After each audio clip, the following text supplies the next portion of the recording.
Из местных, ну, из местных, наверное, Чингис Роднаев. Это человек, который очень хорошо поет. Из местных Татьяна Штырева с Толей Арслановой. Ну, конечно же, театр Байкал. Бесспорно. Ну и наш цирк. Брянский цирк, это тоже, мне кажется, такая вещь. Не в каждой стране есть такое, не только, не то, что там в городе. Гутоперчивые дети. Это. Ой, Чингис Роднаев, бинго, уже 4-я современница. Не, ну серьезно, он очень классно поет. Он поет именно хорошо. Реально. Да, и цирк никто не упоминал, он молодец. Ну цирк, ну как тут? Я серьезно, я вот во скольких городах была, и в других странах ходила в цирке, потому что, ну, как бы с ребенком же езжу. Мне кажется, нет такого цирка, как у нас. Они какие-то вообще невероятные. На них смотреть, первый раз даже смотреть страшно. Они так складываются, ужас.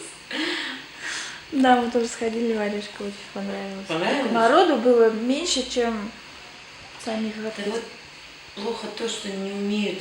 Им нужно как-то немножечко, кажется, знаешь, вложиться в то, чтобы взять какого-нибудь себе хорошего, но не продюсера пусть, менеджера, который смог бы их продавать. Они творческие, они настолько отданы творчеству, что они забывают про то, чтобы для того, чтобы заработать денег себе на что-то, для того, чтобы их где-то узнали, надо себя продавать, надо позиционировать.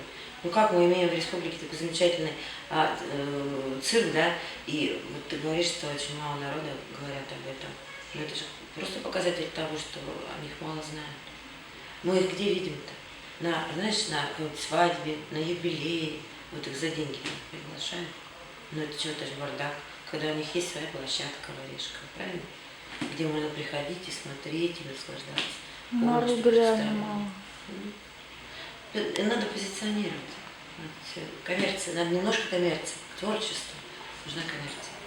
Вот еще можно про театр Байкал, почему нравится? Тут прям такие споры вокруг него. Театр Байкал, ну я не знаю. Во-первых, это талантливые ребята. Мне нравится, как они ставят постановку танцев. Во-вторых, мне безумно нравятся их декорации, костюмы. Ну это же просто, это шоу. Это очень красиво. Они реально талантливы. Потом вот это вот возрождение бурятских этих всех инструментов. Откуда бы, где бы мы все это вот, ну вот просто будучи городским жителем, да, я, например, я славянка, да, я не азиатка. Откуда бы я могла знать, как звучит тот или иной там национальный инструмент.